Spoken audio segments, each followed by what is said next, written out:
Y64LAN, V64LAN. You guys gotta stop. You guys gotta stop. Thank you. What are you doing? You gotta stop for pedestrians, buddy. Pay attention. Pay attention. Bring in the bomb squad. I'm gonna get mine. Don't do the crime if you can't do the time. Don't tell me how you all been down. When you smile in my face and you play me like a clown, just a fool, bitch. So just step back. I'm mad dab when I come to trap. I thought you was my piece, but you played me out. Now I'm mad as hell and I'm full of doubt. Who you wanna roll with?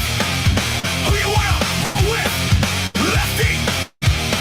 Let's go. Who you wanna roll with? Who you wanna roll with? Lefty. Let's go.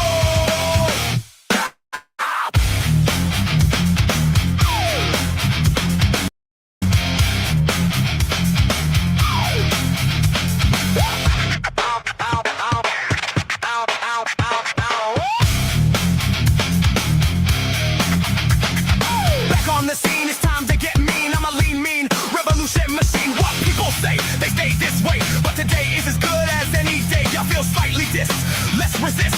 Raise your hand and pump like this. Promises all the time. Don't cross the line, cause you know it's mine. Who you wanna roll with? Who you wanna roll with? Lefty. Let's go. Who you wanna roll with? Who you wanna roll with? Lefty. Let's go.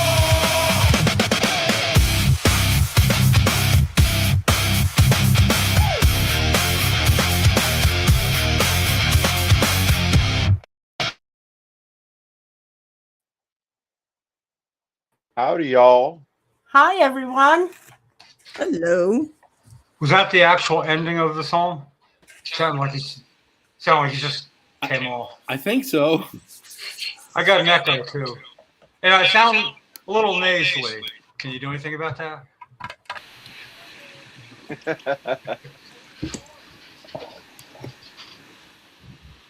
Would you like a vocoder? Yeah. You know they have that. What do you call it? The when you sing. What's that called? Karaoke? Voice adjusted singing. Come on, I'm already Auto tune. Auto tune. Yeah. If they had like auto tune for your voice, it'd be pretty cool. I'd rather They do. I want to sound like Sam Elliott. Okay, and then boom. We can make that happen, Jim. There's a Debbie Wimberly. Hi, Debbie. Hi, Jim. How are you? I'm good. How are you? I'm doing very well. Thank you. Thanks for having me back. Well, we only let the people we really like back. Oh, Yes. I appreciate it. Yes, we love our Debbie. Yes, we do. Here, you want to sit down? Okay. So, is anybody going to talk about the elephant in the room? The No. schedule through? No. Actually, Debbie, we have Debbie as a No. guest. So Debbie's going to tell us about what she's been doing. Okay. And she does a newsletter. Yep. Debbie's been around for a while. So Debbie, the floor is yours. Put that out. Great. Thank you. I'm so happy to be here and to share with everybody kind of what's going on in the world with cannabis and education. We create the Effective Cannabis newsletter, which is today reached its 34th country, which is truly amazing. And it's, gauged and written for the patient, but also for the practitioner that's just learning about cannabis and not very well knowledgeable. We pair and partner with all the experts in the industry. So you might hear from Bonnie Goldstein. You might hear from somebody like Sue. We're having a podcast tomorrow with Heather from CNN Network and Ken talking about the new legislation that's coming through now and trying to figure out how to guide patients since it's not really focusing on patients and what patients need. So, we have podcasts, interviews that we do, talking with individuals learning about cancer and new research. So it's a great tool. And then I'm creating some new training to teach people how to engage with their endocannabinoid system and just learn how to engage with it in a more simple term than what we've got today. So what's new lately besides this pending proposal? or actual order that was signed? What, and legal? Yeah. Yeah. The only other thing that I've seen is there's a new bill that's on the floor. It's a bipartisan bill that is trying to make it where states can opt out of the federal laws for the hemp bill and come up with their own hemp policy. We will be discussing that a little bit more in our interview conversation that we're having and understanding what that means and if that's even going to come to fruition. Who knows? Yeah. How are things in Arizona right now? It's more of a recreational state than it is a patient driven service. So trying to find products that I personally need for my health, which is a combination of a multiple of cannabinoids, is almost impossible, which I think is happening in most states that have gone recreational or adult use.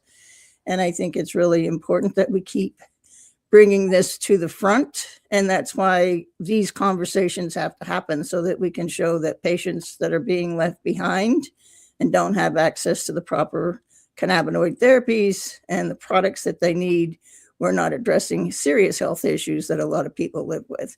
It could be something as simple as stress that you're trying to manage, or it could be something as complicated as a TBI or chronic lung conditions, which is what I treat.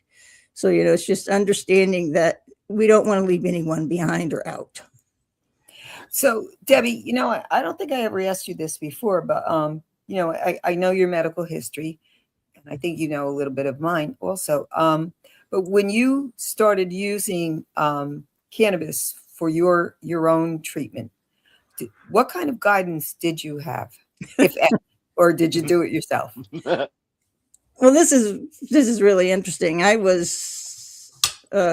had no guidance from anyone, and I was abandoned by my doctors during the opioid crisis. So they, at 240 milligrams a day of OxyContin, they said, "Oh, we can't help you anymore because of a policy change, and I don't know who's going to help you. Go find help." Well, that's kind of hilarious when you think about it now. And I was not happy at the moment. But because of that, I decided to try cannabis and to see what it could do. Because when I worked in oncology back in the late 70s, I worked with two amazing doctors that talked about using what we called marijuana back then to control pain and to provide sleep. We didn't even know there was an endocannabinoid system back then. So, we were not even working with the full tech knowledge that we have today. And of course, there was nobody at MD Anderson that was going to ever let us do that. So, we had patients that were doing it under the table and then telling us a little bit about what was going on. But fast forward, knowing where we were with the policies, there really wasn't anything that we could do. And now when I look at the cancer field, I see that should be the number one field. I think all fields should be involved, but I think the cancer field should be the number one field, standing up and saying we need to do something about this because we do know the benefits of it for cancer today. Yes, Can I ask you a question? Sure. Because I don't know. Does Arizona have home grow? Is that legal in Arizona? We do have home grow, but the laws around it are so strict. Like, it has to be in a locked closet. It has to be so where nobody can see it, so nobody can get to it, and you can only grow 6 plants. Oh, so it's like New Jersey. So Yep. it's Well, no, we're As long not as it's even in the closet and no one knows, it's legal. We're not even in the closet. We're not allowed in the closet. So is it 6 plants per patient? 6 plants per household. Per house. Okay. When I lived in New York, I was in New York during the whole system change, and they automatically granted home grow, and home grow was at that time was 7 plants per patient, and there could be 7 patients living in one house, which would have given them 49 plants, which everybody was pretty happy with that until the past couple of years, where all this other stuff started coming up, and kind of like, the more we know, the less we know, because everybody started taking little back steps instead of keep going forward. within the movement. I want to say, I don't even want to say within the industry, because the industry is a whole different animal. Is that what you're finding in Arizona also? Definitely what I'm finding in Arizona, but I also, one of the things I left out there is that they've made the law really difficult here, that if you're very close to a dispensary, there's really no reason for you to grow. Yeah. And so, like where I'm at, just about everywhere you turn the corner, there's a dispensary. We have more dispensaries than anything else. So you have to really far out to be able to grow. So, it just is something I've just kind of just ignored and not paid any attention to, because trying to figure out how to grow in Arizona is not something that's going to be simple. I can't put a grow room in my house, and, don't want anybody reporting me because I have a plant growing in my backyard if they happen to see it. So it's just like, it's more complication than it's worth for me. And it makes it really difficult for patients, because I think when patients can grow their own medicine, they can grow exactly what they need and meet their needs. So back to when you started using cannabis, how were you able to figure out what you needed? Was it just like, trial by error, like just keep trying until you found what you needed? Definitely was. I was extremely ill when I started. I had a 24-hour caregiver and was in a wheelchair and on oxygen 24 hours a day. I wasn't living life. So I was studying from my bed. And so I was signing up for any virtual class that I could take to understand this. Being medically trained, I wanted to understand how this was going to work for me. And the first time I walked into a dispensary, I met with a young man, knew nothing about my health. I didn't walk in, I rolled in a wheelchair, and he had no idea what pharmaceuticals I was on. And next thing I know, I'm walking out with $500 worth of product, none of them smokable or no flower, because of my lung health, and didn't know whether any of that would work, and it didn't. And so then I started turning my attention to documenting everything that I was doing and keeping track. And I mean, like, serious notes of everything that I did, how soon it impacted me, if I felt anything, because I was trying to come off of 240 milligrams of OxyContin. So I was in the middle of going through withdrawals. And in January, that was in December, and in January, I was in the hospital fighting for my life, couldn't breathe for myself, and wasn't aware of what was going on. And when I came to, I said, I'll do everything in my power to make sure that no one else ever finds themselves here. Yeah, that's rough stuff. Yeah, man. So you kind of concocted your own blend. I still do to this day. Yeah. Okay. Because I know I do that. Right. Yeah, I have to take a little bit of CBD, a little bit of CBG, a little bit of THC, and some acidics that I take in the form of gummies or tinctures. But yeah, I'm a flower girl, and I do flower vape, which is something I never thought I would do, having lung issues.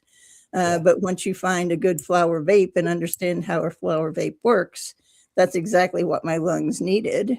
And all the nodules that were in my lungs from the MAC lung disease are gone now. The only thing I have are scars, just showing me and reminding me that they were there. Yeah. Congratulations. I wish I could smoke. I mean, I did for, years, but I can't, because I did drop a lung once, and I don't ever want to have to do that again. Having a chest tube for 10 days is, it's an experience. I'm sure you could relate. I can relate, because I was submitted for a lung transplant. I only used 30% of my lungs. Yeah. And then how long did they keep you on the transplant list? Was it 6 months? Oh, I never made it. And I didn't make it on the transplant list because of opioids that they were providing me with. Oh, okay. Yeah. Because they want success stories. Right. And if they're not going to think it's going to be a good success story, you're not going to make it on the list. How easy was it for you to come off of the opioids? Your own experience using cannabis? That is a nightmare I don't wish on anybody, to be very honest. I worked in detox when I worked in the hospital and at the VA. And I always thought I didn't quite understand it. And once you go through it yourself, you fully understand it. And Yeah. I can tell you, forcing someone to detox in a week off of anything Mhm. and not giving them tools and support that they need through that is not a healthy way. And that's why we have so many relapses. I think that understanding how to detox in a kind and peaceful way is the most that we could do for any individual. It took me quite a while after I came out of the hospital, and because they dropped me for 240 milligrams a day to 180. That's a lot in one jump with no support. Oh my God. So from the time I got out of the hospital until June, they kept forcing me to do fast tapers. And I finally said at the end of June, I won't do this anymore. You're killing me. You're not giving me time to recover at all from one transition to the other. And my body is screaming at me. I'm not in a healthy place because I had MAC lung disease, COPD, living in a chronic pain of 10 from complex regional pain syndrome, which is the suicide disease. And I was trying to avoid going there. And having a 24-hour caregiver and watching my family around me and not being able to be a part of anything that was going on, it's like, this is inhumane. This is wrong. And I put my foot down. And so I gradually then tapered off, and I allowed myself to recover after one taper and adjust my system and engage with my ECS in a way that brought me some peace and recover. And then I would start another taper down. Yeah. Yeah, that's rough. It's rough stuff. I mean, I had to do the same thing. I've been in recovery for almost 12 years now. And yeah, it wasn't easy. It took me, time-wise, it took me a good, I would say 8 months, I think, before I started to feel like a human being again. Yeah, I was going to ask Kathy, no, I'm sorry, Debbie, how long, past June, how long did it take till you were fully off of them and only on cannabis? It took me a good another 2 years because I made the decision that I was not going to spend my summers detoxing. When you're detoxing year round, you don't enjoy anything in life. You can't do anything. And it's like, okay, we're going to do this on my grounds. And so we did. And I remember meeting with a clinic that we had here in Arizona at the time, which was a cannabis clinic to help people transition off of opioids. And so I met with them, and they said, there's no way you'll be able to do this on your own, because I've been doing it all by myself pretty much. The only advice I had was somebody, giving me a cut down on OxyContin. I was figuring out what to do with cannabis. And they said, you'll never be able to do this when it comes to the last cut downs because your body just can't handle it. You'll have to have support.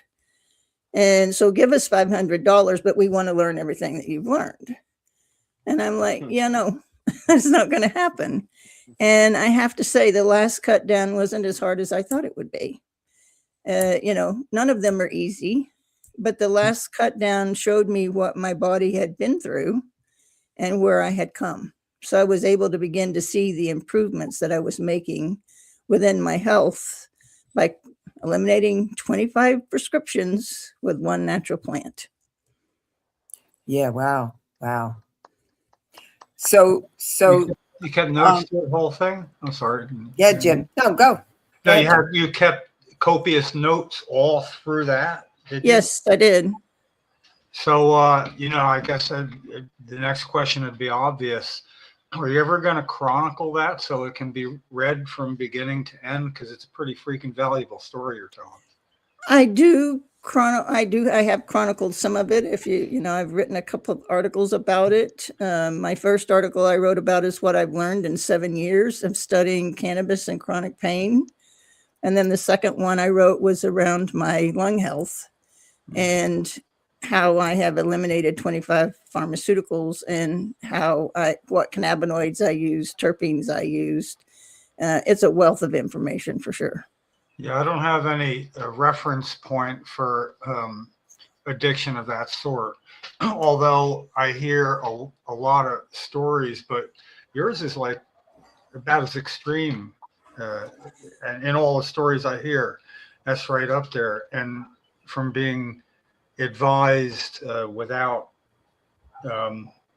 really any understanding of what you understand, and having to break away from that and then have that confidence to do what you did, that's just a story that could help so many people, and it's I'm glad if you can get any of that into print in a form that you'd be able. I don't know about writing, if it would take somebody else that would help or be able to do it, because I've seen some pretty fine books written like that, but please do what it takes. It's awesome. I mean, I would love to read that right now, because it makes sense, but the stepping it down,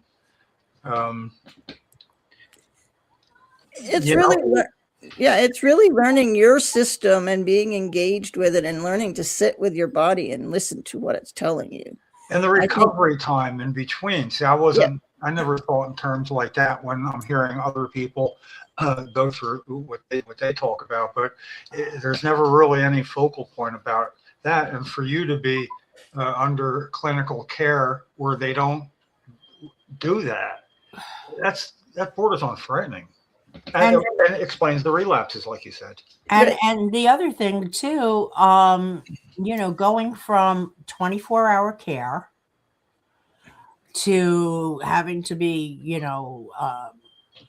evaluated for a lung transplant, to now you're not in a wheelchair. Not in a wheelchair anymore, no. You don't have 24-hour care. No. And your lungs are clear of nodules. And now you're not existing, you're actually living. And all that documented step by step. What an incredible piece of information. What an incredible research review. When we don't, if I had to document it, I wouldn't have learned to take the steps that I did. Because what I can tell you is that, I didn't start cannabis for anything other than to control pain.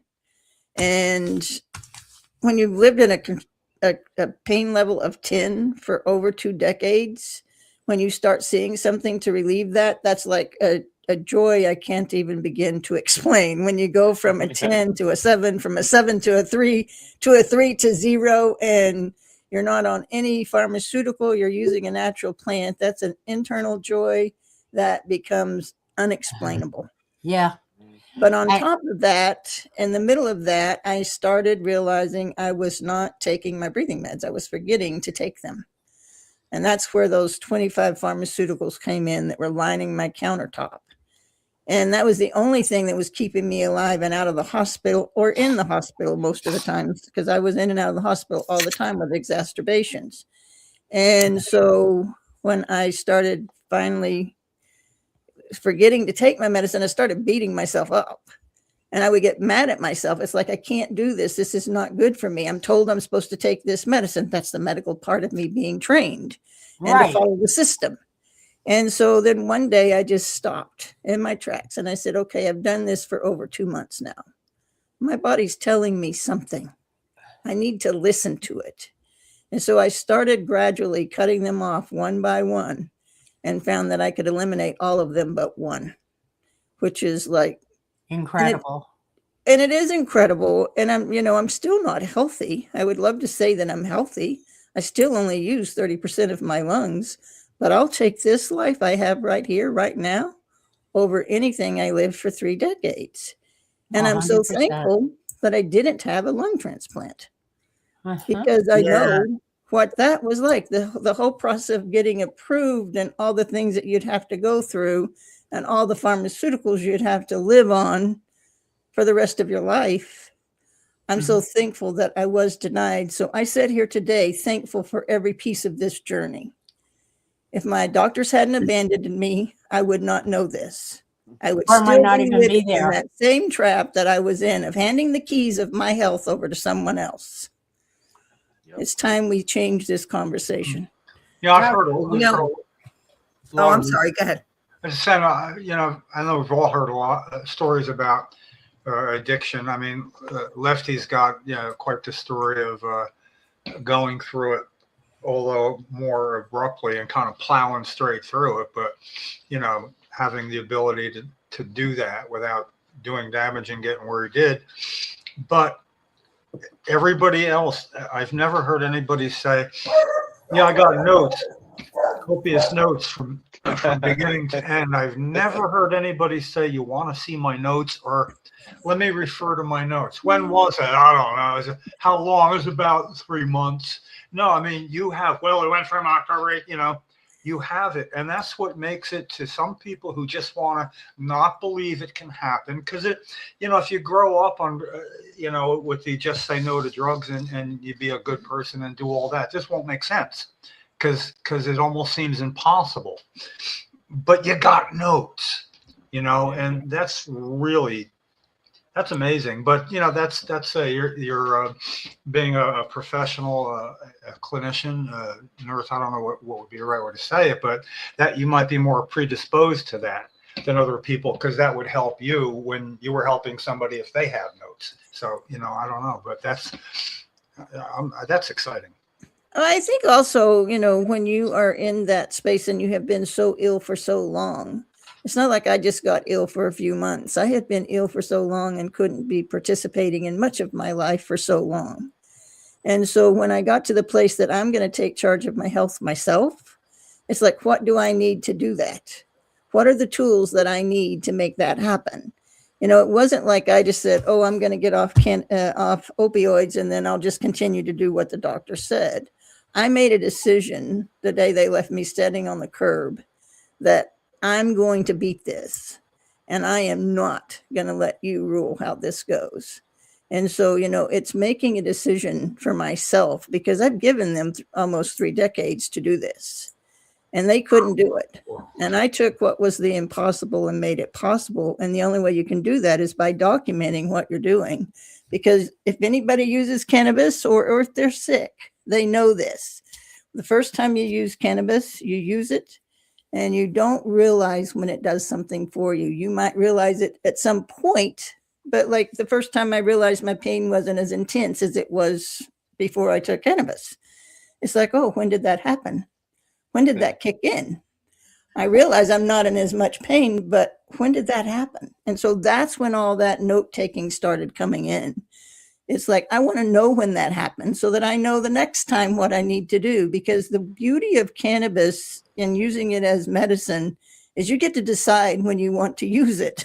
If you're using opioids or any pharmaceutical, they tell you, you can take this every 12 hours. You can take this 2 times a day, whatever it is. And I can tell you, I had to come with terms of being an addict, because I had always been told, you're not an addict. You use pharmaceuticals and your body's just dependent upon Managing your pain. Yeah.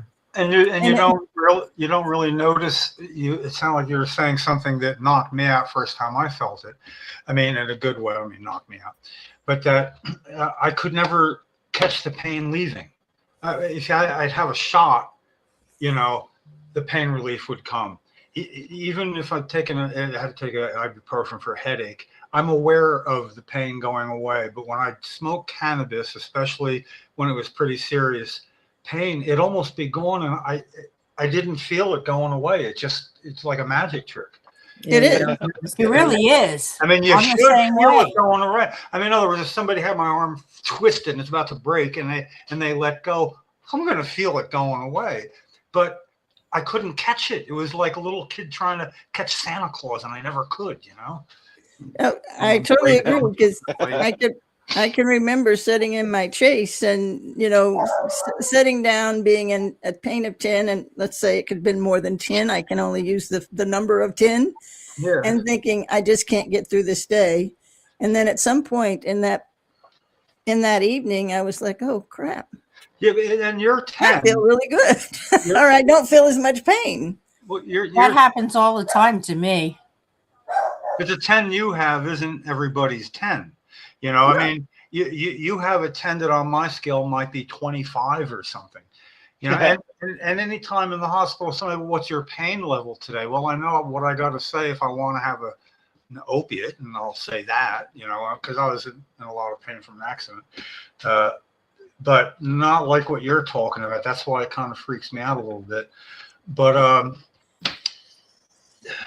it was impossible. It's impossible to explain to somebody without my background that you do have to be able to convey to other people in the hospital what you're talking about, you know.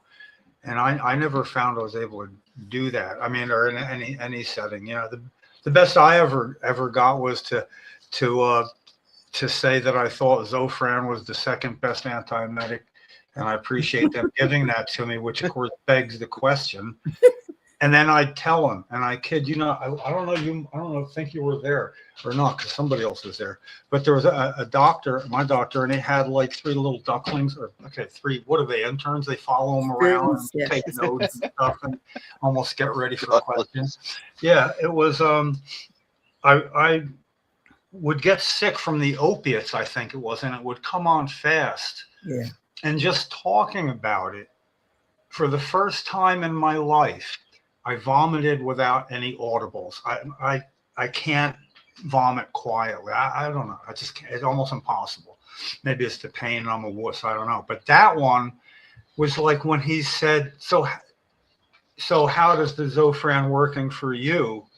It was like right on cue. And I let a gusher out and then looked up and said, not so good. And it was, and you know, you could see the look on the note takers, like, how do you put that into a note, you know? But you have a way of passing this on to other people that need to understand this. And I just think as some people who would understand it, that who are in a position to, in the field of healthcare anywhere, you know, this could be like a good bridge the gap from somebody with your credentials, your background, telling the story like I just heard it. You know, it should open up other people's minds a little bit who need to know about this. I'm here. If you want to talk to me, come and get me, because this is something I would love to do. I think that I've met with many pain clinics. I've been in pain clinics, and they're not so open to this conversation, as you all probably know, standing here. And this is a conversation we need to be having. There are things that we can do to improve people's quality of daily living, and that should be everyone's goal. Mm-hmm. Today's what we have. We don't have yesterday, it's gone. We don't have tomorrow. But the quality of life you have today is important, and it matters. And, you know, I don't care what your profession is. You should want to see that for every single person. I do. 100%. See, you need to sit in front of Congress and the House. You need to, I'm dead serious. You need to tell your story. You need to get it to everybody. Well, I try. That's why we do the newsletter. That's why I do the Effective Cannabis Conversations, to share this. And no, I probably don't tell my story often enough. I focus on other people's stories to bring them forward. I'm always told I'm just one person. But you're an inspiration. It doesn't work that way for someone else. And I don't agree with that at all. That's why I try to focus on sharing other people's stories. But I find it interesting. I have a new pulmonologist, and I went to see her. I've seen her twice now.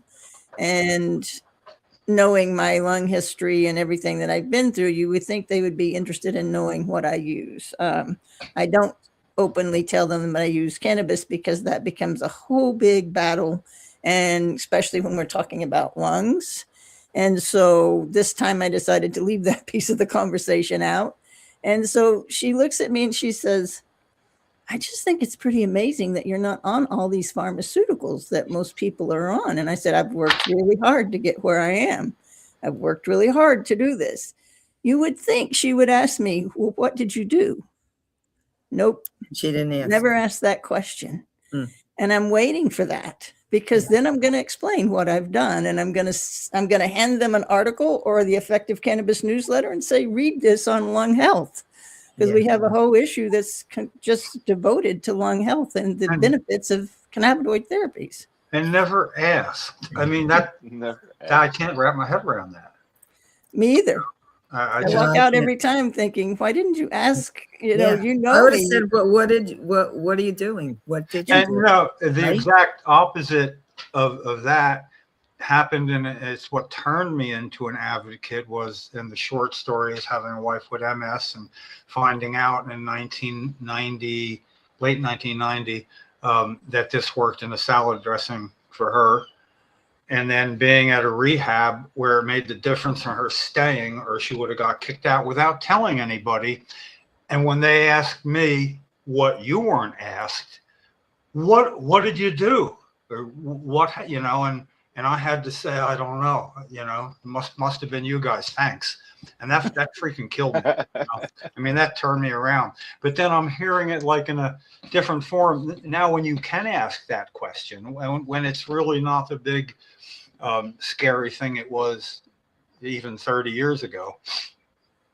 Wow. You know what I find that's really it's really disappointing to me and for me, you know, being in the healthcare industry for so long, is that you know, just as Debbie is describing, you know, no one ever asks you why or what are you doing, you know.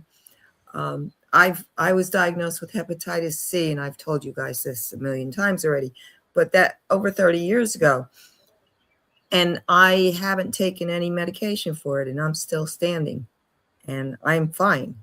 And when I did go to see my hepatologist just recently, and that was only because my PCP, he asked me to. He said, just humor me, just check in with him, and I did. And again, and I knew what he was going to do. I said that to Mark, the doc I see, and I said, Mark, he's going to try and push those meds on me, and I'm not taking them. He said, that's okay. You know, it's okay. Just check in. Just he's going to scan your liver. Let's see what it looks like, you know. And I was like, all right, I'll do that. And I did. But the minute I walked in the door, he was like right on top of me again, you know. And he was the same doc that treated me 30 years ago when nobody even knew what hepatitis C was. You know, it was new. It was, you know, the only reason why I got diagnosed was because I donated my own blood, because I had surgery done. I had a broken neck, and, you know, I wanted my own blood.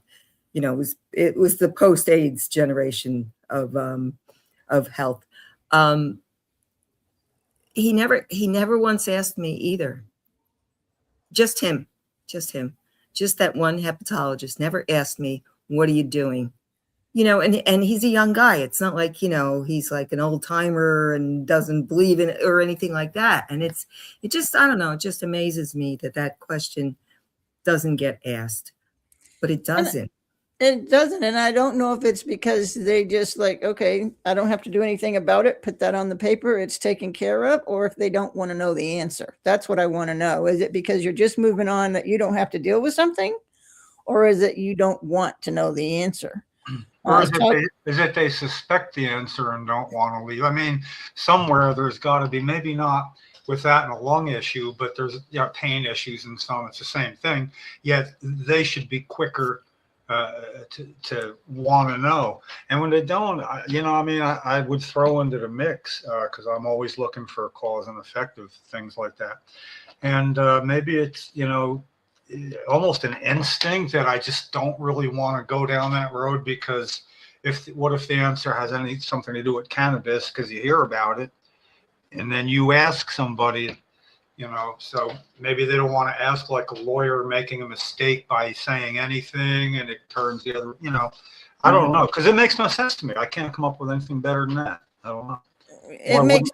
Right. It makes no sense. And it could be a time thing. Doctors don't have much time to spend with you today. So if they don't have time, I don't need to do that. That's time. I can get out of here quicker.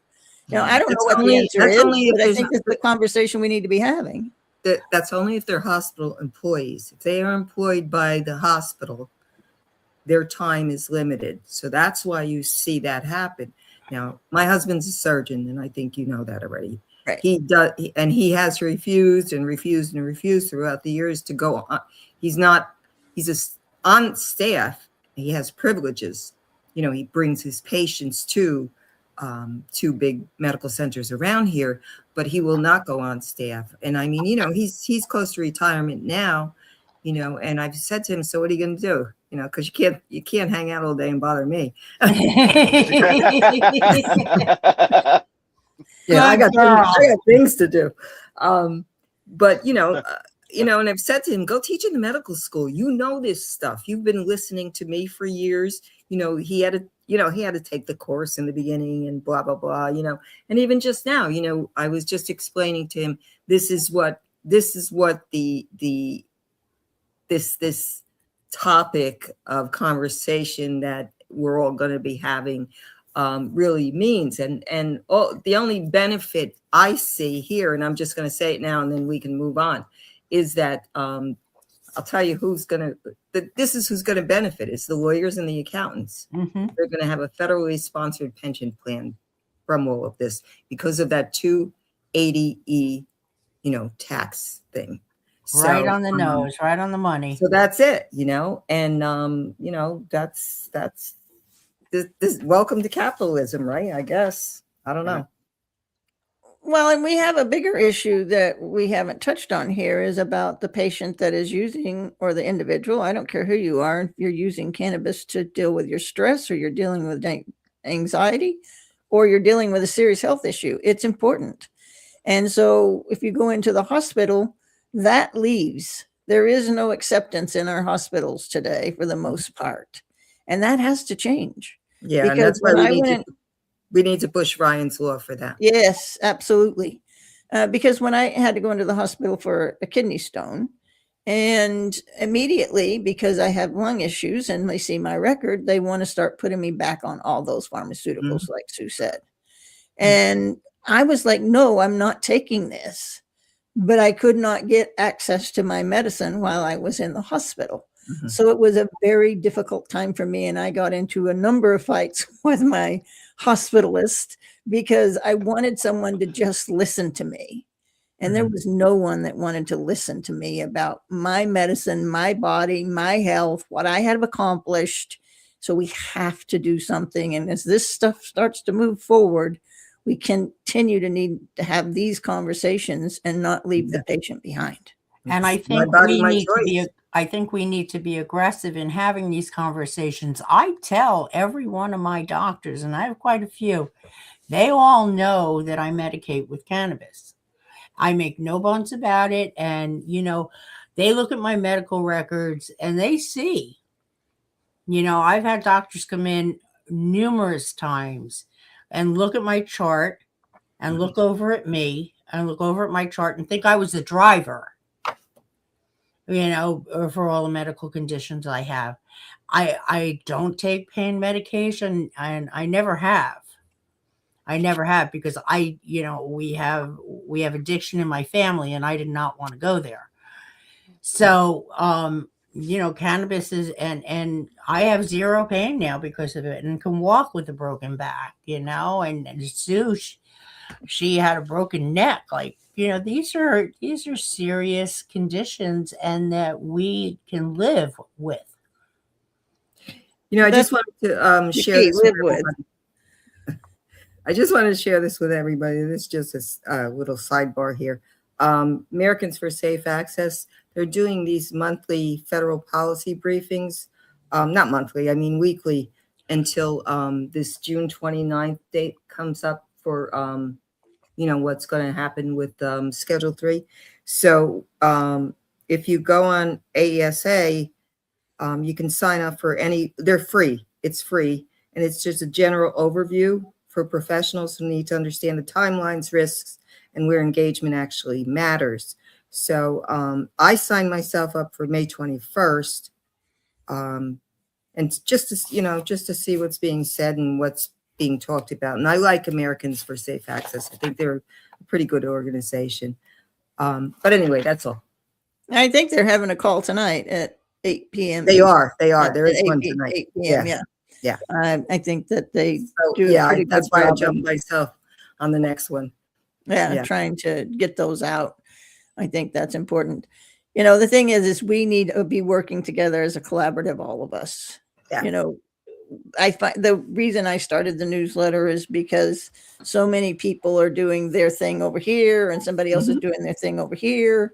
And so we're not coming together as one voice. And that's why we highlight so many different people and we highlight different experts, because we need to build a collaborative of voices that can move this forward, because I believe it's still believed to this day it's the patients that are going to move this forward more than anybody else and make it happen and run correctly for what we need. And so, you know, it's building that platform where everybody has a voice, can use their voice and can share. And we do testimonials to back up the data. So we, you know, take and ask you 9 questions and create a beautiful blog, and then that answers, and we get the same data, but we're building a huge database of content off of that. And it's, you know, it's really important to understand that when we are not listening to the patient and we're not listening to the person that's struggling with their life, we're leaving so much off the table that needs to be discussed. Especially where we're welcome to take part, because in New Jersey, patients don't really get to take part in the decisions that affect medical cannabis patients, that affect their lives. They're pretty much not really considered their welfare. It's coming from the wrong direction. And, you know, that I'm not going to be able to certainly go to the safe access thing tonight. I'd like to hear what they have to say, because they were here about a decade ago, or maybe, I don't know, 13 years ago, and in wherever they got the rooms here in the museum building there, you know, there's a meeting room. And man, what a great bringing things together, you know. So yeah, kind of attacking from the same direction, different groups from different areas of the country is somewhat essential. And for the cannabis legalization part, cannabis consumers seem to be more like cats than dogs. I mean, if you lined them up for a race and shot off a gun, they'd all run in different directions, you know. And I actually like that. Yeah, I dealt with that on the Association of Reform Organizations thing, right when emails were good, you know. And so 2 people from each organization, and Ken and I were in that. And I noticed this, and I suggested, how about we have one thing going on each month for one part of the country's problems. We don't all pile in, but we all take half our efforts and we'll put it there. So we have like 12 times the effort of any one group. And that's one of those explained to me by a man named Steve Green. And I never, you know, he said that, and I liked it too. I thought, that's true. You know, it really is. I mean, it seemed to be more individualistic. We don't, we don't necessarily coordinate as well. And for a long time, it seemed like that was a definition of, not now, but Democrats and Republicans. Democrats were like the cats and Republicans were like the dogs, who would all gather in a pack and wait for a fucking cat to walk by, you know? And, but now, you know, I don't know what's going on. But I like it when the cannabis movement can do that, if there is a such thing. But it seems to happen few and far between in the advocacy community. There just doesn't seem to be a lot of respect for various ways to approach things at times. And maybe that's a little more in New Jersey than anywhere else, you know. But I don't think so. I think that's pretty across the board. I talked to a lot of people. Debbie, and yeah. And well, it's global. You know, if you think the U.S. is the only one that's struggling here, we're not. The thing about New Jersey is, I hear what you're saying, and I believe that's true. But I might say I think everybody else caught up with New Jersey, because we've been there longer. It's like everybody. I feel like we've already corrupted Delaware. You know, we were the first state to not have home grow out of 14 states, you know, and all of a sudden the Delaware, no home grow, and even Pennsylvania. It's the states near it. We infected them. It's like we gave them somebody to point to. Look, they don't have it. We were first. But New No, York it's has really it. funny. It's really funny that you said that because you know, as I mentioned before, when I was living in New York, you know, it was 7 plants per patient, and there Yeah. could be 7 patients living in the house. New York, really nobody bothers you in New York, you know, and I say that because I lived there for 20 years. You know, I only moved back here for 2 years. When I moved back, I forgot that there was no home grow here, you know, Yeah. and I was like, oh, duh. But what happened was because of I just think this on my own is this setback, this Jersey setback with the no home grow and the no home grow and the no home grow. Well, eventually what happened in New York since I left is that 7 plants per house. Yeah. No more 7 plants per patient. One more thing I about was like, damn. I'm glad I wasn't there to see that happen. You know, we legalized medical cannabis before New York, and then all of a sudden adults can grow there before us, and that prompted me to say, dividing lines between New York and New Jersey, not at the river, but up at the state line up, you know. And it didn't take me long at all to go onto Google Maps and find the best example of the state line cutting right through a house. And now you can look and see there was a bedroom that was in New York. Yeah, in a garage. I think it was a bedroom in a garage, and then the living room was in New Jersey. Now, I'm sure there's some other way that they determine that in a court of law.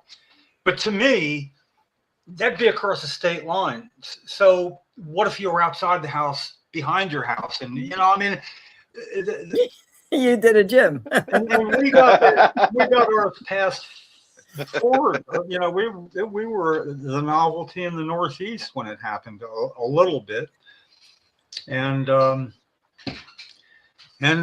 you know, we're still out in the dark here, and I don't know. Don't sound like I wouldn't really live anywhere else. I can say that, but it's mostly because I can't live anywhere else. I couldn't move somewhere else. I don't have the means to do it. But Arizona sounds like, at least, you know, difficult as it might be amongst other states where you can grow at least 6 plants of your own, but you know, there has to be in a closet. That's New Jersey's MO right there. Has to be in a closet with an approved lock on it. The door can't be painted green, or kids might figure it out. You know, they go.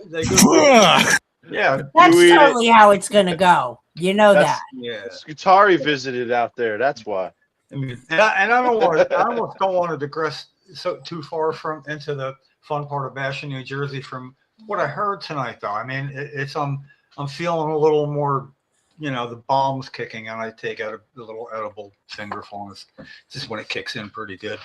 But I'm still feeling the story that you told. It's almost like there's something else going on.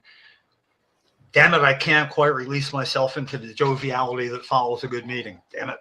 You know, it's like I feel like I've learned something beyond what I already knew that you said and all, but it's the idea that you came to this epiphany, but you can't really exactly. Was there something that kicked it in finally to do that 90-degree turn that you did with all authority after 3 decades? You know, I got hurt like less than half of that ago. Never felt, well, if I felt the pain you were feeling, I knew it was getting better. And that made me feel good, but a little bit guilty for people who it wouldn't get better. But I clearly remember I wouldn't last that long. I don't know how you kept your sanity. I lived on the edge a lot, and suicide entered my mind often. I can remember sitting down with my medical doctor at the pain clinic and asking them to cut my leg off. Oh, Just take my leg away. And they said, unfortunately, because your crux is controlled by your brain, it won't take the pain away. Yeah. Because it's kind of like this. Your endocannabinoid system is designed to react when you have pain, and it's supposed to send endocannabinoids to address it in that your pain receptor. And when my incident to my foot happened, it short-circuited that nerve. And so it was just a constant, like I was being electrocuted. That's the best way I know how to describe it. And the reason I can say that, I've been electrocuted as a kid. So I know what that feels like. But it was constant electrocution. And so you want it to stop. And so I just was looking for anything that would take it off. We talked about assisted death, assisted suicide, whatever you want to call it, because that is not a life we want anyone living. But the part of me that struggled the most about not following through was my family. And we have had 2 suicides in our family, and I know what it does. Yeah. And I know the depth of the loss and the hurt and the feel that comes from that. And it's like, I cannot add to that anymore. And so I kept fighting. And now I know that the reason I did that is so I could be here on this mission to make sure that I could help someone else in this space. You know, you have a real purpose. In New Jersey, we have opiate use disorder as an indication to be allowed into the medical cannabis program so that you can use cannabis, whether it's weaning yourself off or staying in your good state, whatever.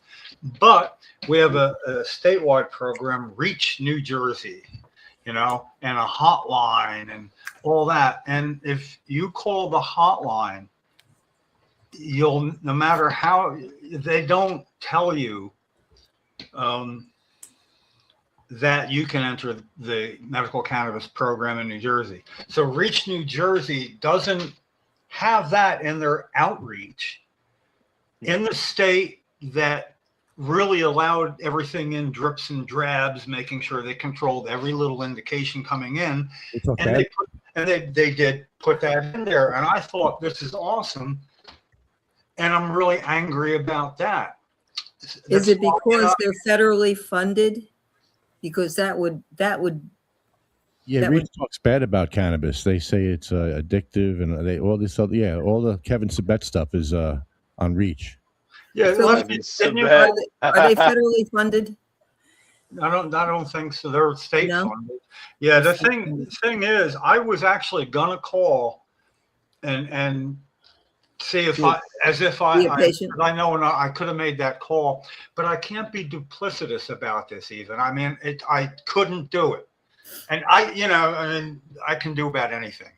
I've gone beyond more than a couple of times, and that I couldn't do. I mean, I picked it up to do it, and I just couldn't do it. But it was almost like that. Mikey will try it. He'll try it, a commercial. Because Mikey, yeah, give right. It to Mikey, Mikey likes it. I think at one time it was like Lefty will make the call. He'll call anybody, And I think we did, but it wasn't. You weren't saying, "Hi, I'm an addict" or anything like that. But you did make the call, I think, asking about it. Unless I'm just projecting that that's something you would expect you to do, and maybe I don't know if I'm remembering that because you make some calls.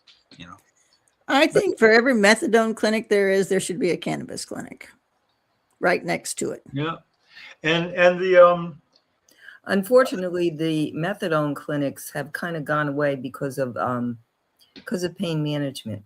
So pain management docs, they give it to you now. Yeah, they prescribe methadone, and I lost my daughter-in-law, and she was addicted to opioids, and she of course, I used to make her big batches of butter and what have you, but she just couldn't. She was one of those people that we call constitutionally unable to stop. It didn't matter. And her pain management doctor eventually put her on methadone and she died. Yeah, that's interesting enough. I saw a pain clinic doctor right after I was abandoned from my doctors, and supposedly the best one in the industry in Arizona.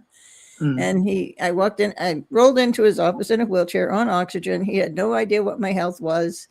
And he walked in, I looked up at him and he said, "What are you here for?" And I said, "I need help with my pain because my doctors can't prescribe my prescription anymore, and I need to know what I can do.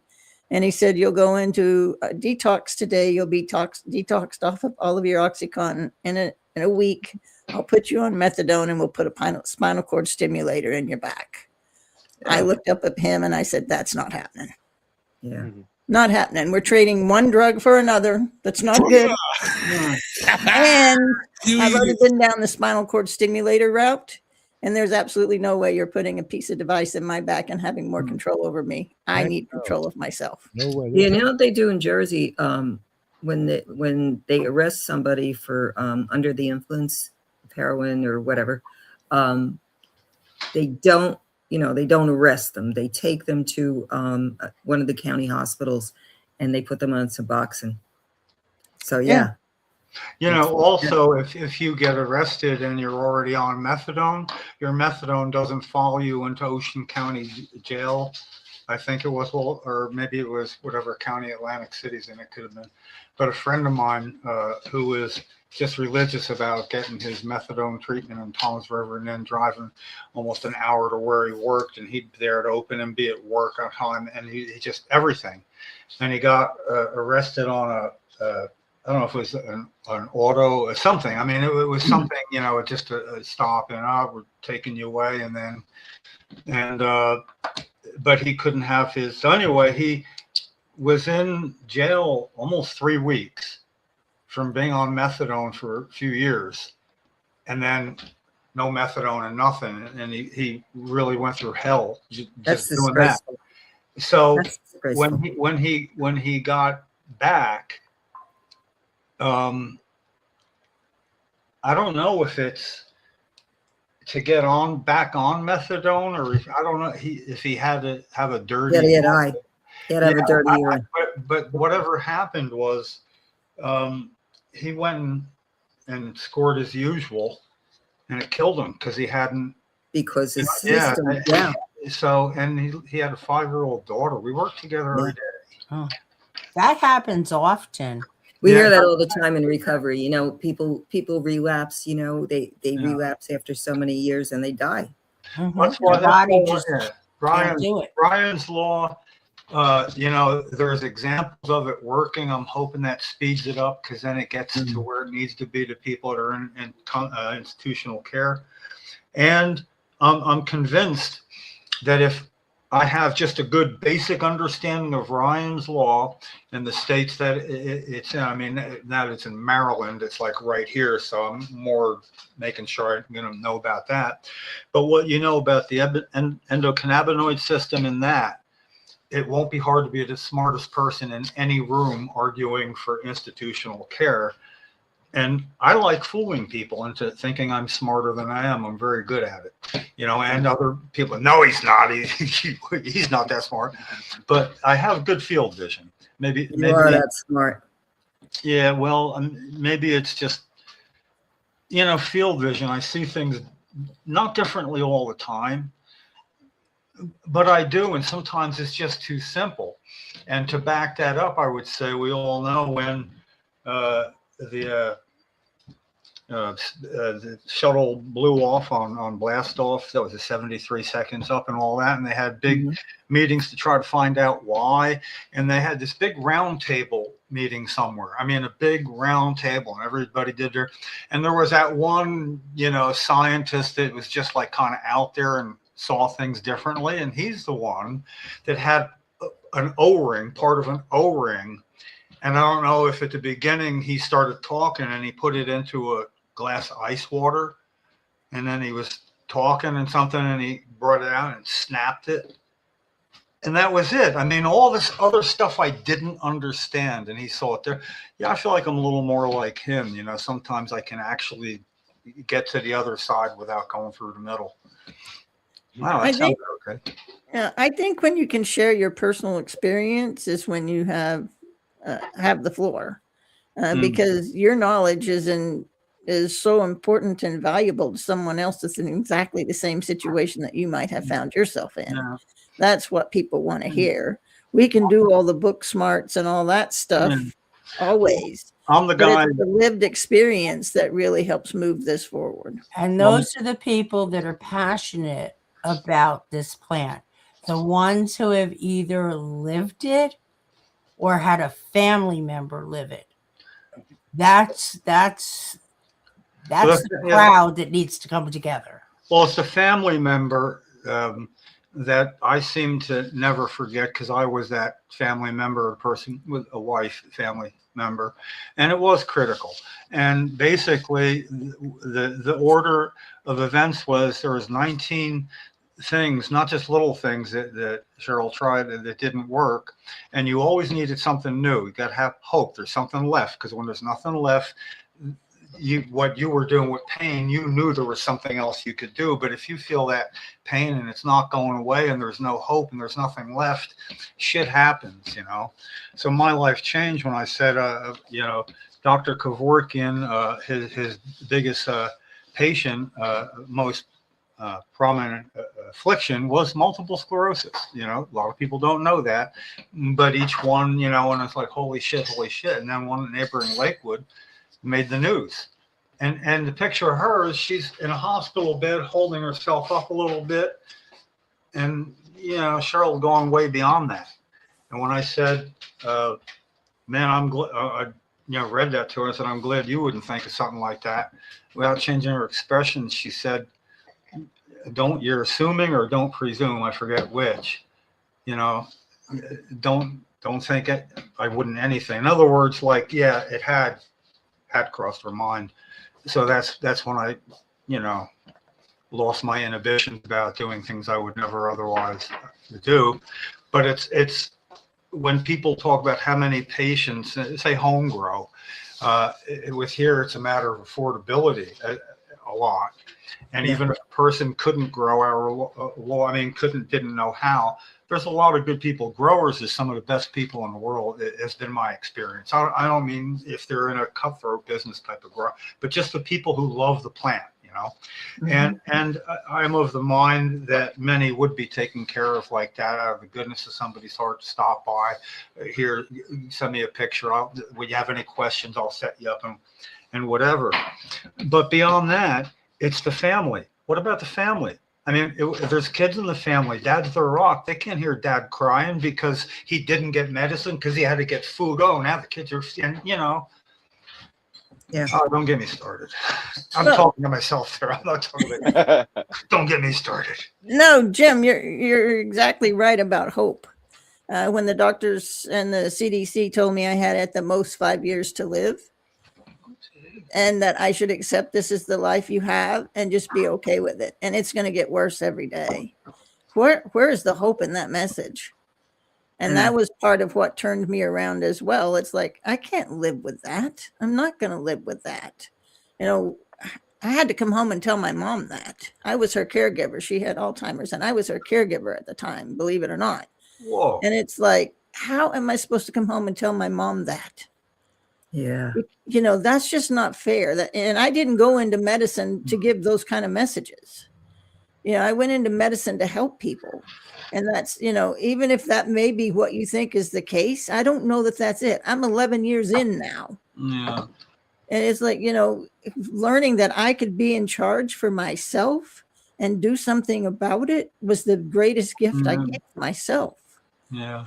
Patients can, you know, that can represent themselves are the best that there is. And of course with Cheryl, there's brain lesions that kind of slow down. You don't want to use a lot of compound sentences when you're communicating. And so a lot I would be like the voice and all.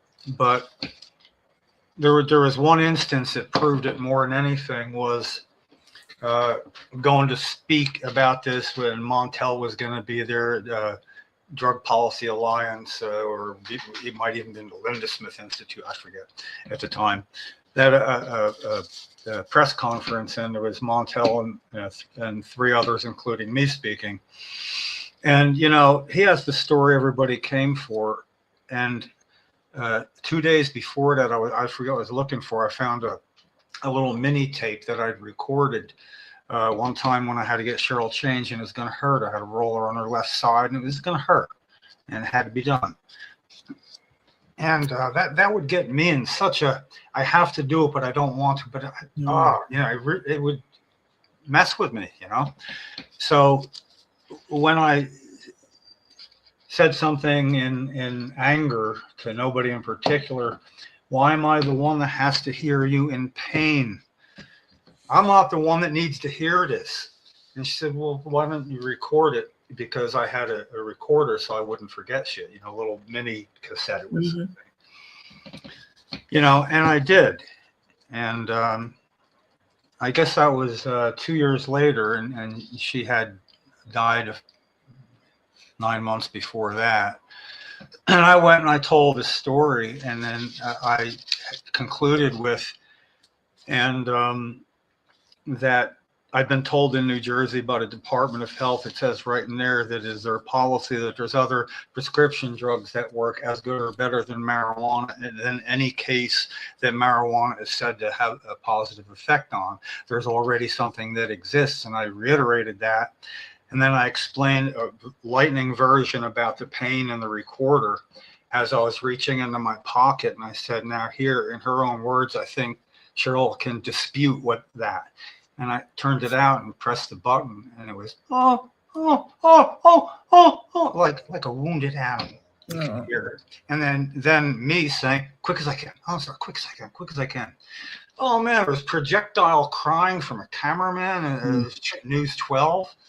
You know, holy shit, man. But my point is, patients can do that for themselves when the situation arises, which is why I'm so livid that we have a bill that can't get a hearing for over 5 years now. The Senate president can block it. But the point is this is where patients get to show up, those who could, and those can be helped who can't afford to or need something. You know, it would really help turn things around, and it's just not happening here. So it's yet in all that, if somehow a short version of your story was mixed in other words, okay, what I'm angling for here is a really good version from you. Should we ever have a hearing? Sometimes there's somebody would say, oh, I could just read that with my time or something, you know. I don't know. I mean, I'm just looking for ways to, I can't help it. It's ingrained. When I hear something that affects me, it's how can I present that here in New Jersey? I'm always on the job. I can't help it. I need help. So anytime you want anything from me, I'm here to support and to help and to bring this message forward, because I believe we have a responsibility for those of us that have learned how to use cannabis and what it's done for us. I believe we have a responsibility. I used to get frustrated with my original pulmonologist and say, let's just go into the room next door and tell that individual what I'm accomplishing with my lungs with cannabis. Oh no, we can't do that. But they have a right to know. They have a right to know that there is something that could give them a better quality of life. Yep. It doesn't fix it. It doesn't cure it, but it gives you a better quality of life. It does. Who doesn't want that? Mm-hmm. And isn't that why you went into medical training to begin with? Is to give a better quality of life to whomever you're treating? It puts For people to go from existing to living. Yep. And that's a huge, huge thing. Basic. You know, patients have a abilities. right to know. Wow. Patients do have a right to know. And They need to know. yeah, but right away, I imagine Lefty's like, all right, here he goes. They have a right to know. Yeah, they do. They do have a right to know. And Power to the patients. and the fact that we don't even know why we don't have medical provisions. We had them in the Senate, and it got passed by a man named Senator Scutari, who made sure that everything happened. And on the floor of the Senate, 2216 got taken out in an assembly compromise / ultimatum, and left us with, if you want it passed, do that. And And he did that, but we never found out why they were taken out, because that was in the assembly. He does know, but we weren't like, why? Now he's Senate president, and there's a 4 adult, 4 immature plant limit per patient. In New Jersey, a bill that's really modest, and it's not allowed to be heard by the same guy that got it passed for 6 plants. And all I keep saying is patients have a right to know, even if they're not going to be there, they have a right to hear what's in that bill, and they have a right to know why it's not getting heard. Yet I have advocates telling me you don't want to beat up on him too much because we need him. And I'm like, well, we've needed him for 5 years. At what point do we kind of move in a different direction? Because I'm lowballing at 2,000 registered patients have died in that time, and but without stories really being told where legislators can hear it from patients, and it's going to happen, and we'll look back and say at the end it will be patients and their stories, but sometimes the ones that have the best stories can't physically attend, and Exactly.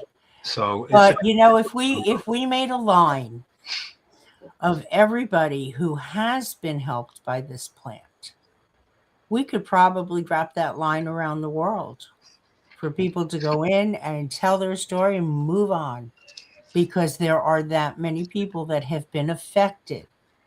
The line listening would be far shorter. Well, yeah. I mean, going all the way back to the Indian and Chinese culture, BC, what they knew then and how it affected their bodies. I mean, this isn't anything new. Well, we got a good why are we still waiting video that Lefty arranged and got. Why are we still waiting for home grow, or why are we still waiting for the bill to be heard as well? And it got quite a good conglomerate of patient testimonies, and took advantage of a podcast that he has at the State House. And there was a tent where, because it was at the time before we would be smoking, out in the open like we are now as patients at the podcast. And he got a lot at that one there. But the thing is, getting somebody to sit and watch it, I mean, it's opening the doors to a conversation. And, people are kind of hard to catch like that. But I don't know. I'm just really waiting to step back from it all and help other people with good ideas when I can. Because I'm tired of being a go-to guy for medical cannabis home growing, and I'm not mad at adults in particular, but I can't convince enough people that if you're an adult and you want home grow, put a lot of effort into getting patients the bill heard, because everything that would be heard in that bill, 3/4 of it's going to apply when home grow for adults is heard in a bill. It's already going to be out there. It'll be easier to move for adults. I'm believing this is the. My name is Dana Ulrich. My daughter Lorelai suffers from intractable epilepsy. 14 pills a day and a medical device still leaves her with hundreds of seizures a day. My name is Luke Schultz. I've had pain and disability my entire adult life. My name is Teresa Nightingale. I'm 25 years old. I am also a stage 3 non-Hodgkin's lymphoma cancer survivor.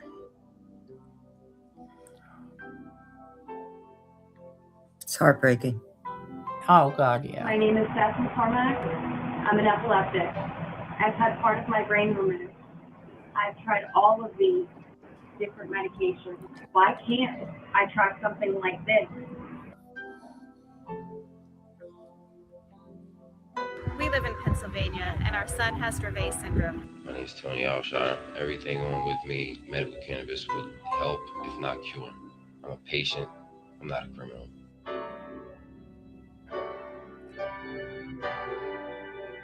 My name is Tracy. I suffer from EDS level 3 severe fibromyalgia, avascular necrosis of both long bones of both legs. This is Scott. He is 29 years old and has Dravet syndrome. This is my brother Ryan, and he suffers from intractable epilepsy. My name is Derek Rosenzweig. My father suffers from reflex sympathetic dystrophy.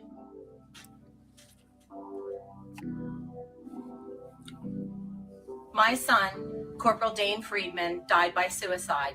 The VA had him on 21 pills per day, most of which had harmful side effects of suicidal tendencies.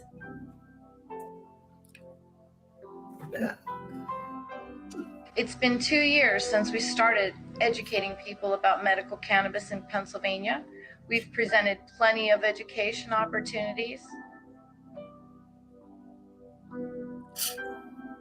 I have a sister with intractable epilepsy, and I don't know why she has to wait for medical cannabis anymore.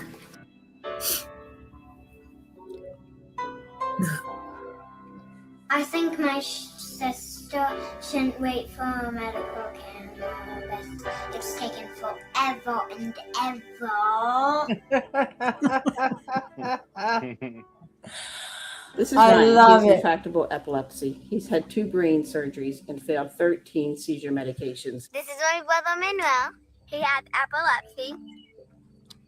Hey, my name is Mike Whiter. I'm a 39-year-old United States Marine Corps combat veteran with PTSD. Medical marijuana could help me and countless other veterans with PTSD, but instead, the VA gives us pills and lets us kill ourselves.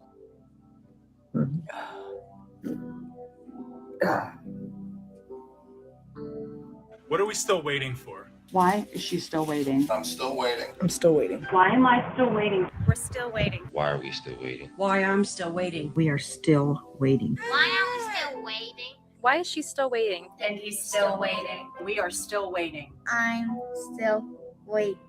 I'm still waiting. We're still waiting for our brother to talk to us. I'm still waiting to tell Jackson's recovery story. Why is he still waiting for her medicine? I'm still waiting.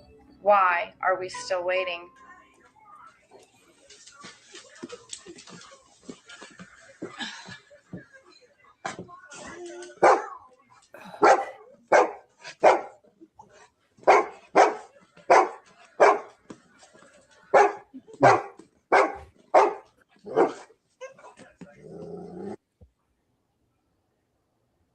That is powerful. Yep. Now That is these, very powerful. imagine just a few of them being in a committee hearing and sitting there waiting their turn. The kids, the patients, just waiting their turn to go up and say anything. And that's being stopped for 5 years by one person. Well, 2 different people, one at a time, but yeah. I don't know how anybody can watch anyone suffer, but when I just think about kids and any one kid that is having 500 seizures a day, how can any one human being think that that's appropriate to leave them there when we know that cannabis can actually improve that for a lot of families? It's like, that's just inhumane to me that we are doing that. Still waiting. And it's like, if it's out of sight, out of mind, I don't know it exists. This is why these stories become so important and why they need to be shared. That's why it's our job to bring it into sight, even if it's like a 10-foot blow up rat. It's a cute looking rat, but we named him Ratari because we have a Senate President, Scutari. And there are advocates that do not like it. Why are you doing this? He's going to be mad. He's going to be angry, and we need him. And all I can say is it's been 5 years we've needed him, and people are dying, you know. But the thing is, it needs to be done differently because what we're doing isn't working. And is there a better idea? I'll try that first. Jonny, are you familiar with Kerry Cardi from 420 Media? Yeah, Debbie, you do know Carrie. You know Carrie from the network.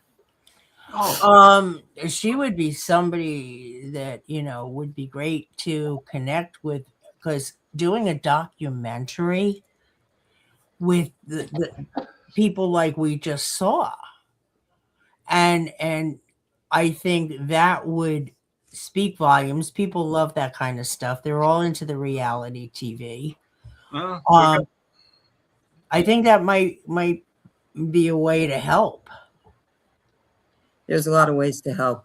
Unfortunately, a lot of these ways have been tried already, but it's got to be I guess it's got to be repetition, Yeah, absolutely. I got a decent documentary if you want to see Cheryl Miller, The Case for Medical Marijuana Necessity, or whatever. Got a nice 28-minute documentary, and of course, mostly it's Pete and pictures and me. But at the end, I think the ending was great because she seldom has a chance to be able to speak for herself, and a couple of quick questions. And one was, you're frustrated? How do you feel? She says she's very frustrated. And then I don't know if it was the answer to a question or not about the legislators. And she said, it's very frustrating. They're such liars. And it was boom. It was it. It was like Edith Bunker saying, oh, they're lying. It was that. And just that in itself, could be isolated and put in for a posthumous weighing in on this from decades ago. And not much has changed in New Jersey. I mean, actually, we've gone full circle back to a lot of stuff sucks, but I do have hope, Actually, it's more like a bucket list at this point. It started out as hope 30 years ago. Now the hope has actually become the bucket list, to get this on track. Where if I ask myself, can I, it's never going to be perfect. There's always going to need to be adjustments. I get that. I mean, forever. But at some point, when I can say that I will not be able to accelerate the pace of any of this happening, I can help keep it going. But I will feel so free when I feel like it won't matter if I said another word. I want to feel that. I want to, and the end of my own line, I mean, before I die. And I do have hope, though. I mean, I really do, especially oddly enough, recently, and I suppose it probably is an after, we have a new governor, one that is going to be in the last 12 years, the first person who would really, you would assume, would want to help. I mean, and statements that she has made before. Our first woman governor, I count that an extra plus, extra credit for that, for it even having. Christy Whitman, whether, yeah, she's so female. Okay, yeah, but when I think of her, I think of that picture of Cheryl in her hospital bed in front of the State House after doing an illegal test with troopers there to see if this mystery liquid that I say is a cannabis tincture helps it disappear, in front of TV cameras, and the sign being held by Dana Beal behind her said, Governor Whitman, pick on someone your own size, which was cool with a hospital bed setting outside the State House, So no, she did not have anything nice to say about it. And we did have to track Governor Whitman down at a town hall meeting she had at Tonsor High School, where I went to high school, where she brought her whole gubernatorial cabinet, and they all had their own classroom, and you could talk to any cabinet person you want. What a great idea, by the way. That was awesome.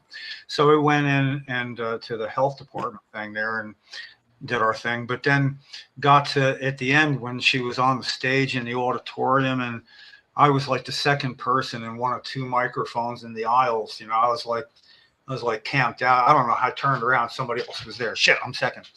And Cheryl was sitting close enough that that I could point to her. And so, yeah, I got up and I said, I wanted to introduce you to Cheryl Miller. And I thought Governor Whitman would have, I caught you. And I was going to have my fun, because she knew who I was. but Cheryl Miller and Jim Miller, maybe the names.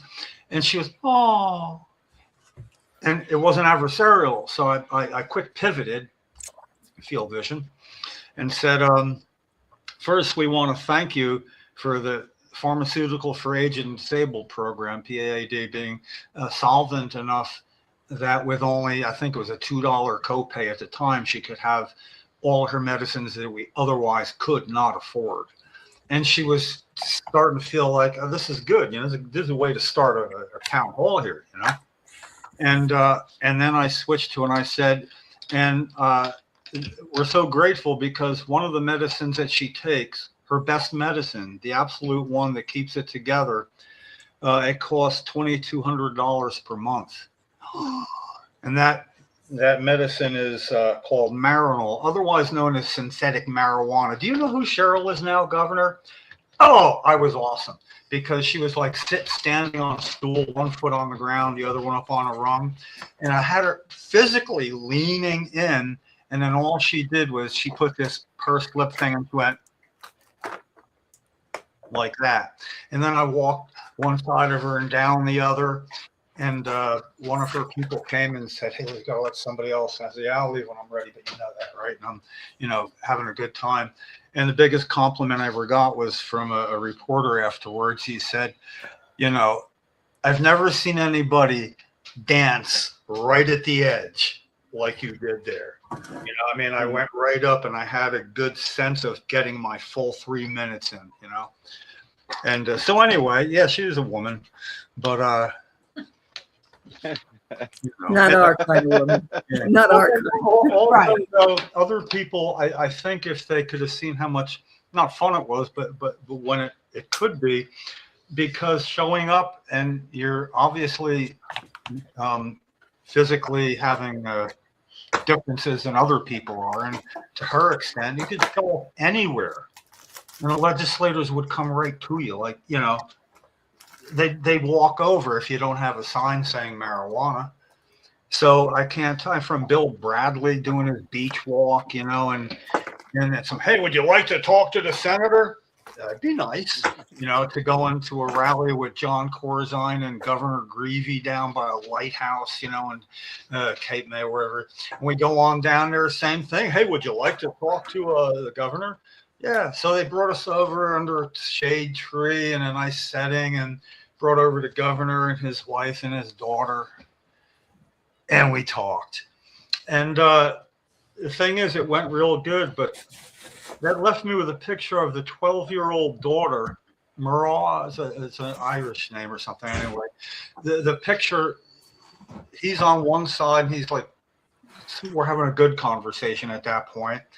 His wife's over there, and the daughter is like this, just like a Madonna pose, looking over at Cheryl, And so anyway, it was only the child in the group that got it, And I did have an appointment with him, but 6 days before the appointment, I'm looking at him on TV, coming out and saying I'm a gay American, and because he was getting in trouble, and he had to come clean about, And I knew it right then. I was watching it with Cheryl. I go, I'm not having that meeting next week.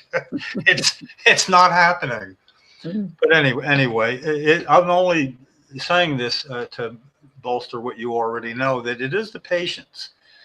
So if you can help a patient get somewhere when they need to, like an organization, like we have eventually when there is going to be a committee meeting, it's going to be all hands on deck. Will it take a GoFundMe for separate patients, or what? What will it take, and to have it be ready? Because that's it. It's going to happen.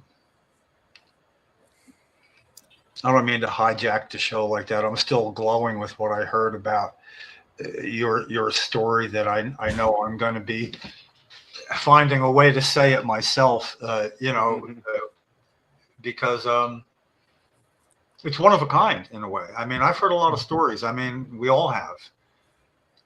And it's one of a kind, but it's exactly what people have been hearing, an amalgam of all these other snippets of all these other stories packed into one that has a flow. you know?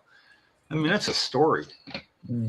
Everybody's story is important. There's no one that's more powerful than the other in my mind. But Anyone- some will be more effective than others in trying to change a legislator's mind. I hear what you're saying. You know, because the smallest of stories sometimes takes the greatest of efforts for a patient. And when you combine that, you know. No, but we've tried a lot of different ways, you know, and we get blocked. You know, during the Obama administration, you know, a lot of cannabis patients, a lot of cannabis families came forward. We did a whole postcard campaign. And Debbie, you probably remember that. And we sent, and the postcards always had a picture of, you know, a child with Dravet syndrome. You know, one of them was my cousin. And it still went nowhere, you know. It was there, did we accomplish some kind of awareness? Yes, we did. But I'm not sure with who.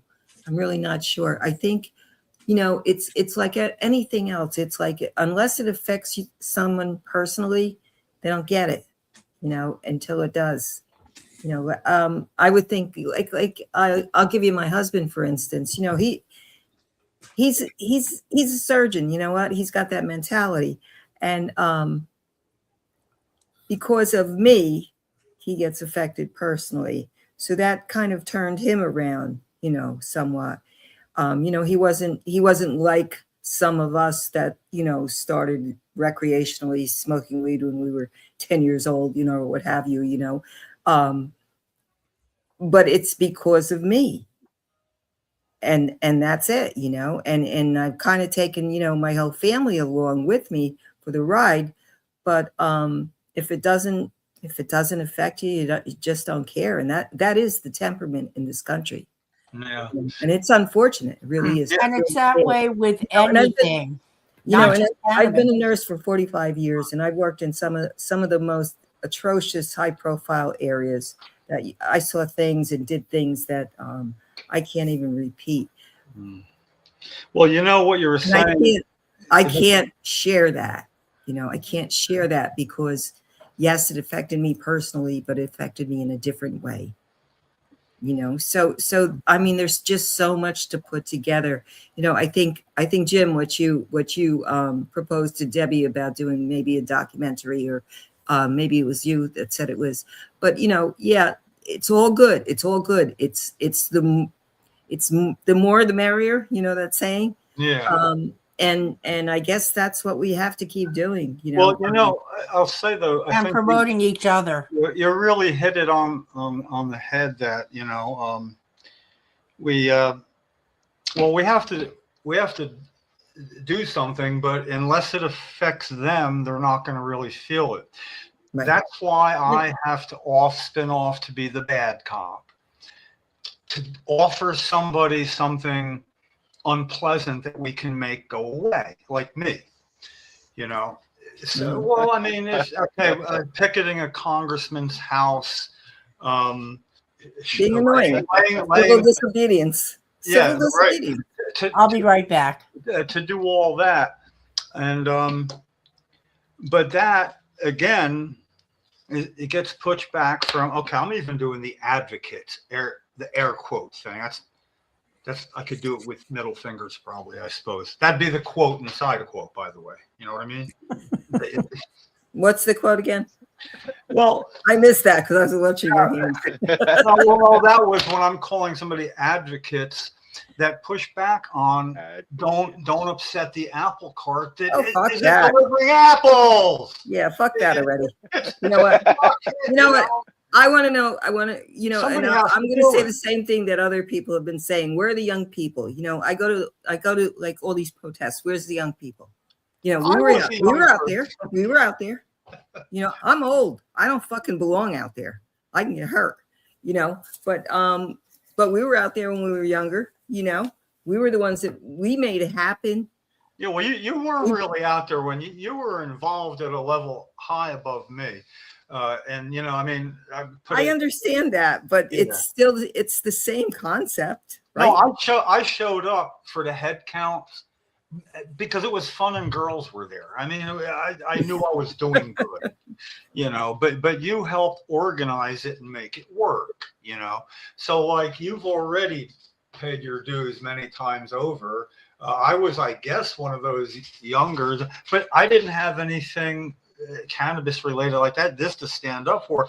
This is the lowest hanging fruit. It's a T-ball. Take a swing.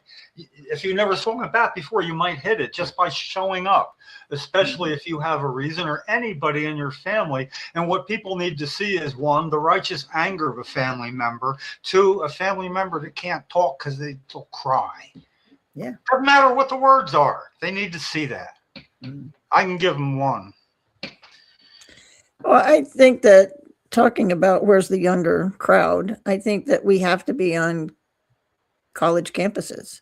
I Yeah. think this is something we've been working really hard to do, is to get our message out on college campuses, because let's get real, over 50% of adult Americans live with at least one chronic illness today, if not more. Worldwide, 1 in 3. And that was before pandemic of COVID. I think that number is much higher than that today. So if we don't do something about our healthcare system and where we're headed, where are we going to be next year? Yeah, all of us sitting here are using cannabis for something. And so, yeah, and I didn't start there. That's not where I started. You Me know? either. But it's the thing that brought you and I to where we are. It is. I would have never met you. We would have never met. I probably wouldn't be here. Pretty good chance I would not be here based on where I was at the time, and not having any support or anybody helping me. Yeah. I don't think I would still be alive. Do I know what my life would have looked like if I had used cannabis from the very beginning of me developing CRUPS, or me getting arthritis in my knee? I don't know what that would look like, but I can tell you it would be very different than what it was for 3 decades, because I've seen now what cannabinoids can do. It's given me this. The information that you have is exactly what helps. And when I got married in 1984, Cheryl already had MS. She was in a wheelchair, but healthy as could be in a wheelchair, you know. And she didn't smoke ever. She just hadn't. And it was like, well, gee, Jim, you smoke a lot of cannabis. When you get married to somebody that doesn't smoke, I'm like, more for me. You know, I don't have to even split the last one. And I was being me then. But the truth is, if I'd known what I found out all on my own when I was running out of things, if I knew then, yeah, she would have had her first salad dressing then. You know, and maybe I wouldn't have had a fight with the National MS Society at the level I did. But now, when the National MS Society is saying, in effect or even directly, that cannabis use in this method can slow down the progression. It just slow down the progression. Now, if you have relapsing remitting, that might mean a whole lot more than when you got primary progressive or chronic progressive, because that's just downhill. You know, all you can do is kind of control the angle, and you do reach a plateau of sorts, but it doesn't really get much better. I mean, it does if you are able to do other things that help the body. So yeah, I wish I'd known, like, well, that would have been 7 years sooner. And then for the people that don't know, or the information's being kept, like, whoa, my God, informational bill being kept, the information kept from senators who their opinion doesn't count until they hear that. And they hear both pro and con, and they get to ask questions if they're on the committee, or have somebody ask questions to the people, you know, for whichever way you're pro or con against it. But when you don't let that information be heard, there's other people that might have nothing to do with this now. And when they hear what's going on from an informational hearing with real information, you know, it might save somebody else from having to wish they'd known sooner, you know. And as always, you know, it's like I guess I lived that, because when I found out that it worked, I was like shocked. And I told Cheryl, listen, you know, we can do this quiet or we can do it loud. And she, what do you mean? And I said, well, we can tell everybody about it, but that's going to kind of put a back on a target on our 1991 backs, you know, the dark ages. And it was like, don't you wish we'd known sooner? And I'm like, well, yeah. And then as close as I can remember, it said we shouldn't wish that somebody had done something for us we're not willing to do for somebody else. And, you know, there's really nothing truer than that. That's like you could live a life just based on that. And it would be a good life. So it was like all about information at that point. It was doing whatever it took. And if it took civil disobedience to get national press there, yeah. You know, and if it laying down in a congressman's office doorway on a sleeping bag, you want to walk all over patients, start with me, Bob Barr, you know, stuff like that. And I always hoped it would catch on more too. And I knew what it felt like, I thought, because 6 months after Cheryl got arrested for taking part of a bud I gave her in a congressman's doorway in 1998, 6 months later, I got a call from somebody and said, I just wanted to call and tell you there's a woman named Renee Emery, and she just smoked a joint in Congressman Bill McCollum's office, who wrote the resolution that said marijuana is a dangerous and addictive drug and should never be used by any state as medicine, whatever, trying to slow down the rush for states to enact laws. In 1998, they wanted to nip that in the bud. And so to be able to just simply go there and take a piece of a bud and eat it and get arrested, is national news. But it did more than that. It gave Cheryl a sense of purpose, because when we were leaving the motel, a nice motel, the next morning, we didn't have a nice one at first, and then with such a success, we got put up at a good one. And they called Mr. Miller when we were checking out and going out. We have some extra copies of the USA Today here. You're on page, you and Cheryl are on page 6. Would you like them? And Cheryl's like, what the hell? Because we hadn't really heard any of that media. She hadn't. And then that was pretty cool. And then the first person when we got outside was a woman who was smartly dressed for going to work in an office of some sort somewhere. It was that purposeful. She's going somewhere. She stopped in her tracks, looked at Cheryl and walked like right over and said, I saw you on TV last night. Good for you. Go get them. And so that waking up to that, just for living in front of people, I couldn't give her much, but, I was able to give her that. And that sits well with me these days, And that's why I do feel it incumbent upon me then to beat that drum when we do get a hearing scheduled. Yeah, I mean, not just help them get there, help them understand what the hearing's going to be like, be ready, be comfortable with what they have to say, Now, I'm going to take part in that. So, Johnny, what are you laughing? Because I might not live that long. No, I wasn't laughing at what you were saying. No, I'm sorry. The other thing is, though, and what we have to continue to do, and I know that probably the 7 of us that are here right now have been doing, is we just have to keep putting it out there, because it's up to us. Yep. It really is. We're the ones that have to provide. We not only have to provide good guidance, we have to provide sober guidance so that we're taken seriously.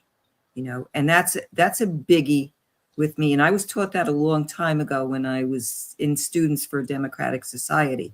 And that's what got us that's what kept some of us from being arrested, like me, for instance. Because what I did was I had things to worry about. I had things that were going to affect me personally if anything happened to me. So I had to be really, really good with my practice, with my civil disobedience, etc. You had to be calculated. I had 2 little kids, that I was it. So yeah, so it's that sober kind of guidance too, because it's still a stigma. Cannabis is still a stigma.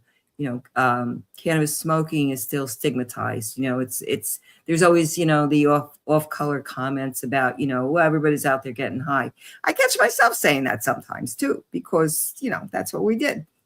Mm-hmm. Yeah, well, the joke the joke's always when the Coalition for Medical Marijuana 2 decades ago would table somewhere, and it would be, hey, you got any samples? And that would piss me off. Like, no, this is not funny. Yeah. Yeah. Don't make jokes. Yeah. And if I had samples, I wouldn't give them to you. It would be for a patient. I'd be breaking the law even then. And, and I didn't mean to be rude, but I learned not to jump on people after about an hour because that was going on. Then it finally went full circle. And the last time I was at Morristown Day in Morristown, somebody actually said, you got any samples? I go, hey, I got one. I'll burn with you right now.